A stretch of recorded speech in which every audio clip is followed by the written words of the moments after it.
Anh có thể next slide cho anh được không? Trong cái hẹn hò này anh sẽ có 4 cái chủ đề anh muốn chia sẻ cho các bạn. Chủ đề thứ nhất đó là hẹn hò là gì. Chủ đề thứ hai là dùng kinh thánh có nói gì trong hẹn hò không. Thứ ba đó là sử dụng sự khôn ngoan của mình trong hẹn hò. Và thứ tư là chúng ta phải cẩn thận trong khi hẹn hò. Đây là 4 điểm mà anh muốn chia sẻ cho các bạn. Ok, chúng ta cùng bước sang điểm đầu tiên đi. Điểm thứ nhất đi, đó là hẹn hò là gì. Ok, các bạn nghĩ sao? Theo các bạn đi, hẹn hò là gì? Các bạn nêu lên suy nghĩ của mình đi, hẹn hò là gì?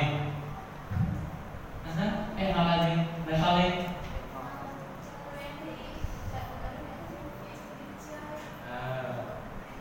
Đi chơi, đi ăn đúng không? Trà sữa đúng không? Trà đá. Ok. Hẹn hò thì có 2 loại hẹn hò. Thứ nhất đó là hẹn hò trước khi yêu. Thứ hai đó là hẹn hò trong khi yêu. Đúng không? Trong khi yêu chúng ta vẫn hẹn hò mà đúng không? Và trước khi chưa yêu mình hẹn hò nhiều hơn. Vậy thì cái loại hẹn hò thứ nhất ấy, đó là hẹn hò trước khi yêu. Thì ở nước ngoài họ rất là thoải mái về cái vấn đề này.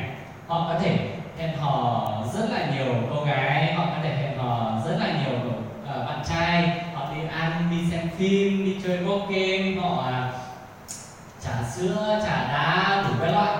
Hẹn hò được rất là nhiều người. Đó, cái hẹn hò đầu tiên nhá, đó là hẹn hò trước khi yêu mình hẹn hò rất là nhiều người cùng một lúc. Nhưng mà ở Việt Nam mình chắc kiểu đấy chắc bạn kiểu ui thằng này nó đa tình lắm, chẳng tìm hiểu nó đâu, đúng không? Nhưng mà ở nước ngoài họ rất là thoáng về cái vấn đề này. Có nghĩa là mình đang hẹn hò thôi chứ không phải là yêu. Cái này gọi là tìm hiểu chứ không phải là yêu. Còn cái thứ hai á, đó là hẹn hò trong khi yêu á, thì cái này nó mới là quan trọng này. Cái này là có nghĩa là mình hẹn hò với một người mà mình đã nói là yêu. Ở nước ngoài á, cái tình yêu họ không đặt nặng giống như Việt Nam mình.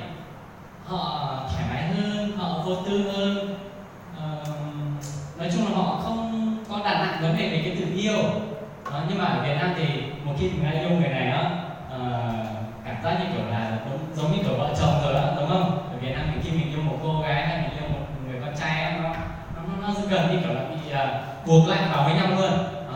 Thấy anh này không được đi chơi, không cho đi chơi, rồi không cho đi thế này thế kia, đúng không? Khi chúng ta yêu nó giống vậy đúng không? Muốn đi chơi không phải hỏi ý kiến là anh ơi hôm nay em đi chơi với bạn có được không?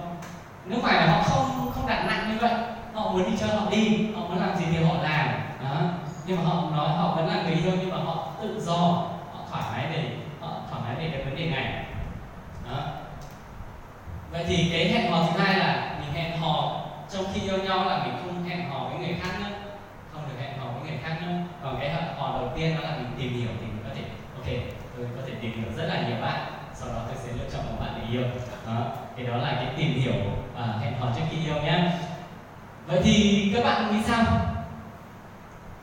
Kinh Thánh có nói gì về hẹn hò không? Các bạn ơi, Kinh Thánh có nói gì về hẹn hò không? Có ai nhớ ra nào hay là có đoạn nào dạy về hẹn hò không trong Kinh Thánh? Có? Không. Trong Kinh Thánh không có nói gì về hẹn hò cả. Trong Kinh Thánh không có đề cập gì đến hẹn hò cả. Nhưng mà các bạn biết về văn hóa của dân Israel không? Có ai đây biết về dân Israel không?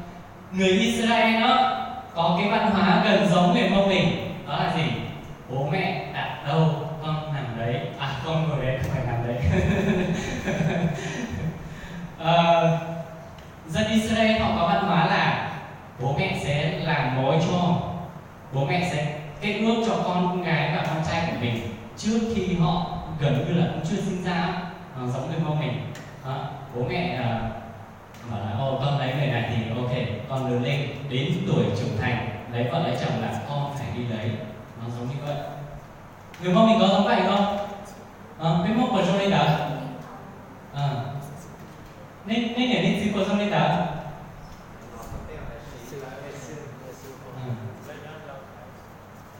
Bún đi à? Bún đi không? Dí vào Johnny đó.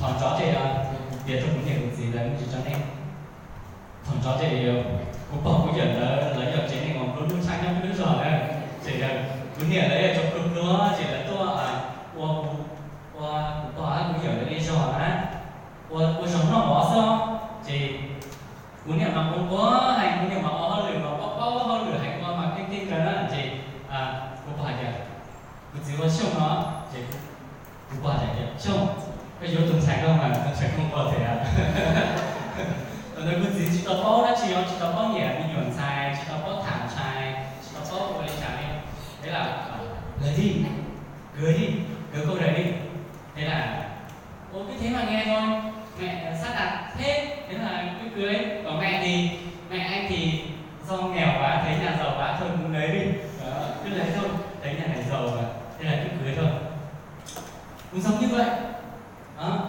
thì ngày xưa dân Israel cũng giống như vậy đó họ cũng giống như chúng ta người Mông mình cũng bố mẹ sắp đặt cho đó. Thế bây giờ chúng ta có giống vậy được không?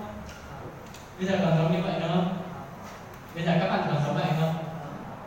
Có ai bây giờ còn bị bố mẹ sắp đặt cho để cưới vợ hay lấy chồng không? Em Thống có bị không?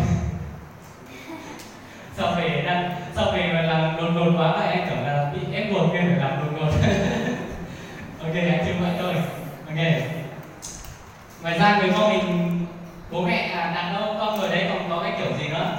Kéo vợ nữa đúng không? Bây giờ cũng thì cho cháu con nè họ không đưa con gái thích hay không cũng phải cưới nó bị kéo mà đó, thì những cái này nó không liên quan đến trong hẹn hò đó. Vậy thì anh muốn hỏi các bạn một câu rằng là Kinh Thánh có giúp được cho chúng ta về cái sự hẹn hò không? Kinh Thánh có giúp chúng ta về cái sự hẹn hò không? Hay là lựa chọn một người bạn trai hay một người bạn gái không? Kinh Thánh có giúp chúng ta không? Có bạn nào suy nghĩ về điều này chưa? Có bạn nào dùng Kinh Thánh để lựa chọn một người bạn trai hay một người bạn gái chưa? Đã từng suy nghĩ đến cái điều này chưa? Hay là dùng cái sự khôn ngoan của mình? Hay là dùng con mắt của mình? Hay là các bạn dùng Kinh Thánh để lựa chọn hẹn hò? Có bạn nào dùng chưa? Nếu mà bạn nào dùng rồi thì có thể chia sẻ kinh nghiệm.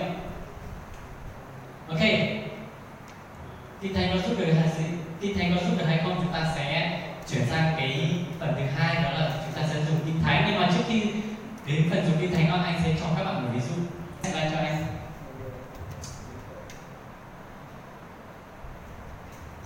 Ok, ví dụ ở đây rồi.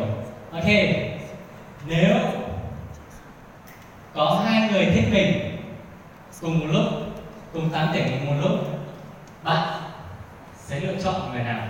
Cả hai. Ok, cái gì đầu tiên là nó mang cái tính chất minh họa thôi. Ok, các bạn thảo luận với người bên cạnh đi, 1 phút để thảo luận với nhau. Nếu có hai người thích mình sẽ lựa chọn như thế nào? Ok. Đây em của Hàn Quốc gì ạ? Thì Tết mà chỉ có cô anh chị trường ở đấy. Chị ở đấy luôn. Trường là thực tế. Đúng rồi, thực tế nhưng mà thực ra thì mình nghĩ lại mình sẽ chọn người mà đã cùng mình thời gian rất là lâu ấy, yêu thương mình rất là lâu nên là cuối cùng mình sẽ chọn người mà đã yêu mình. Đấy. Nhưng mình lại là khác. Ok. Cái trường hợp của anh là hai người này cùng một lúc yêu mình, tán tỉnh cùng một lúc. Cái điều này làm cho mình bắt buộc mình phải lựa chọn. Chỉ được yêu anh này thôi. Vì mình không được bắt cá hai tay mà đúng không? Chỉ được yêu anh này và có thể có anh kia. Chỉ được yêu cô này và trừ cô kia ra. Đó, thì trong trường hợp này các bạn sẽ lựa chọn như thế nào? Chắc cần thời gian để tìm hiểu. Cần thời gian. Tại sao lại không chọn anh? Bởi vì nếu mà các bạn bỏ đi một trong hai người đó, hai người này đều rất tốt. Các bạn bỏ đi thì các bạn sẽ mất đi một cơ hội. Nhưng mà em thì em vẫn không chọn. Ok, ví dụ anh chỉ ví dụ thôi. Ví dụ anh thôi thì em thông cảm nhá. Ví dụ như anh với em Thống cùng đến với em một lúc, em thấy cả hai người đều rất tốt. Ok, so với mặt bằng chung tất cả mọi người, hai anh này giỏi, hai anh này đẹp trai. So với những người khác thì họ không bao giờ bằng hai anh này được. Bắt buộc em phải lựa chọn một trong hai anh đó. Đó. Trường hợp. Nhưng mà con gái thì mình sẽ yêu một người hơn tất cả. Mình sẽ yêu một người hơn và mình sẽ chọn người Cái đấy đến chứ không quan trọng. Ok. Ok. Vậy thì trong trường hợp này làm sao để chúng ta biết lựa chọn trong hai người đó? Ok, anh sẽ chuyển sang chủ đề thứ hai là chúng ta sẽ dùng Kinh Thánh để lựa chọn trong cái trường hợp này.